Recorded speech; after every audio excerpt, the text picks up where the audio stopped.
పాపం బాలరాజు కష్టాలు తట్టుకోలేక కఠోర తపస్సు చేశాడు.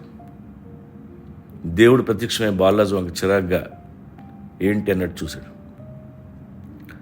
స్వామి, ఖర్చులు ఎక్కువైపోయాయి, కోట్లు కోట్లు కావాలి, కాస్త మీ దగ్గర క్యాష్ ఏదైనా ఉంటే నా అకౌంట్లోకి డిపాజిట్ చేయగలరా అని అడిగాడు.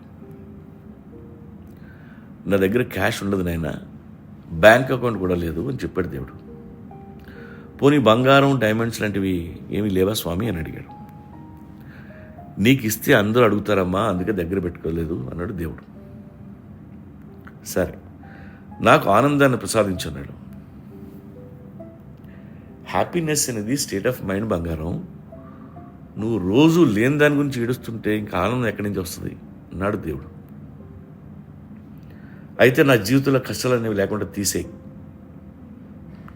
అవి తీసేస్తే ఎలా?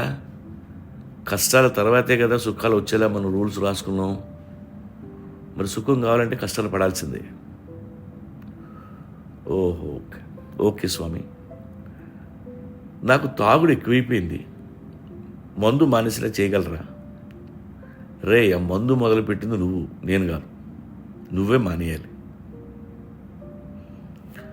అయితే స్వామి, ఈ మధ్య అందరి మీద అరుస్తున్నాను, కాస్త సహనం ప్రసాదించగలరా? అది నేను ఇవ్వాల్సిన పని లేదు బాలరాజు. కష్టాలు పడి పడి నీకు సరదా తీరిపోతే ఆటోమేటిక్గా నీకు ఎక్కడ లేని సహనం వచ్చేస్తుంది, డోంట్ వరీ అన్నాడు. ఓహో, అలా అయితే నాకు ఎన్లైటన్మెంట్ ఇచ్చి బుద్ధుడిలా మార్చే స్వామి అన్నాడు. బుద్ధుడికి కూడా నేను ఇవ్వలేదు బాబు, కేవలం 49 రోజులు మెడిటేషన్ చేస్తే ఆయనకి ఎన్లైటన్మెంట్ వచ్చేసింది. నువ్వు కూడా ట్రై చేయని పెద్ద పని ఏం కాదు అన్నాడు. వద్దులే స్వామి, అంత ఓపిక లేదు. పోనీ ఈ కొత్త సంవత్సరం నా జీవితం మారుతుందా? రే, ప్రతిరోజు సెలబ్రేట్ చేసుకోమని నీకు ఇంత పొడుగు జీవితాన్ని ఇస్తే నువ్వు ఒక్కరోజు సెలబ్రేట్ చేసుకొని జీవితం మారుతుందా అని నన్ను ఎడితే ఎలా? దాంతో బాలరాజుకి పిచ్చిలేచింది. మరి ఎవరిని అడగాలి? ఏం అడిగినా ఇవ్వవు, పైగా తిక్క సమాధానం చెప్తున్నావు, అసలు నేను ఎందుకు మొక్కాలి? ఎవడు మొక్కమన్నాడురా?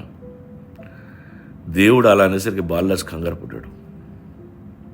కోపం కంట్రోల్ చేసుకుంటూ దేవుడు ఇలా చెప్పాడు, నా కోసం ఎంత పెద్ద తపస్సు చేసావు, ఆ తపస్సు ఏదో నీ కోసం ఏడవచ్చు కదా, అన్నీ నేనే ఇస్తే ఇంక నువ్వెందుకురా బేవకూఫ్, చేత కాకపోతే ప్యాకప్ చెప్పి పైకి వచ్చేయి. ఆ మాట విని బాలరాజు కంగు తిన్నాడు. అప్పుడు దేవుడు చెప్పాడు, మళ్ళీ చెప్తున్నా బంగారం, నీకు అన్నీ ఇచ్చాను, ఇప్పుడు ఇంకో కొత్త సంవత్సరం కూడా ఇస్తున్నా.